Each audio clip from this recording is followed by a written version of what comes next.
बिस्मिल्लाहिर्रहमानिर्रहीम। क्या फरमाते हैं उलमाए किराम इस मसले के बारे में कि इमाम की इब्तिदा में दूसरी रकत में जब क़िरात शुरू हुई तो बिजली चली गई और हम खड़े रहे। जब बिजली थोड़ी देर बाद आई तो स्पीकर में इमाम की आवाज़ आ रही थी वत्तय्यिबातु अस्सलामु अलैका, जिससे हमें अंदाज़ा हुआ कि इमाम अत्तहियत में बैठे हैं।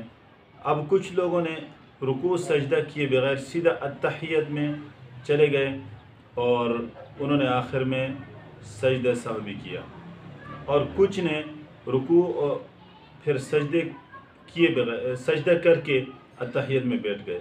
अब कौन सा तरीक़ा दुरुस्त है, किन की नमाज हुई किन की नहीं हुई? ये जो मसला पूछा गया है कि पहली रकत पढ़ने के बाद दूसरी रकत में हम जब थे तो बिजली चली गई, जिसकी वजह से हमें आवाज़ नहीं आई। तो ज़ाहिर बात है जब आवाज़ नहीं आई तो ये मुक्तदी इसी तरह दूसरी रकत में खड़े रहे। इमाम ने क़िरात की, अल्हम्दु शरीफ पढ़ी और इसके बाद सूरत मिलाई। सूरत मिलाने के बाद फिर सजदा रुकू किया, फिर सजदा किया, फिर सजदे के बाद तहियत में जाके बैठ गए। तब तक ये लोग मुक्तदी खड़े रहे।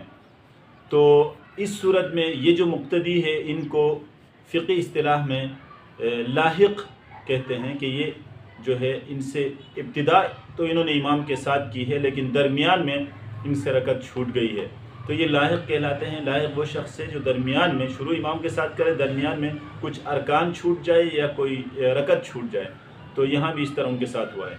तो लाहिक़ का मसला ये है कि जितने अरकान या जितने रकतें उससे छूट गई हैं उसको चाहिए कि वो पढ़ता जाए और इमाम के साथ मिल जाए। तो मज़कूरा सूरत में भी यही तरीक़ा था। जब इमाम अत्तहियत में चले गए तो जिन लोगों ने खड़े होने की हालत में सूरह फातिहा जब इमाम शुरू की थी तो उस वक़्त ये सुन रहे थे, इसके बाद इनको आवाज़ नहीं आई, तो इसके बाद इन्होंने रुकू करना है। अगरचे इमाम अत्तहियत में बैठे हैं लेकिन इन्होंने रुकू करना है, रुकू से उठकर फिर सजदे में जाना है, फिर दो सजदे करके फिर अत्तहियत में बैठ के अत्तहियत पढ़ना शुरू करना है। इस तरह इमाम के साथ मिल जाना है, यही तरीक़ा है।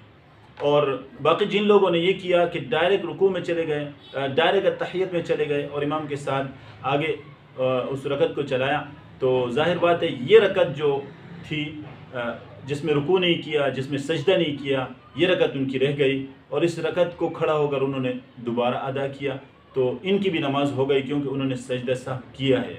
और लाहिक़ जो है उसके ऊपर तो सजदा सहव नहीं है, ये जो मसबूक़ है उसके ऊपर सजदा सहव है। तो दोनों तरीक़ों से नमाज हो गई है, लेकिन सही तरीक़ा लाहिक़ के लिए यही है कि जो रकत उससे छूट जाए, इमाम आगे चला जाए तो वो भाग भाग के इमाम के साथ मिल जाए। लाहिक़ का यही हुक्म होता है।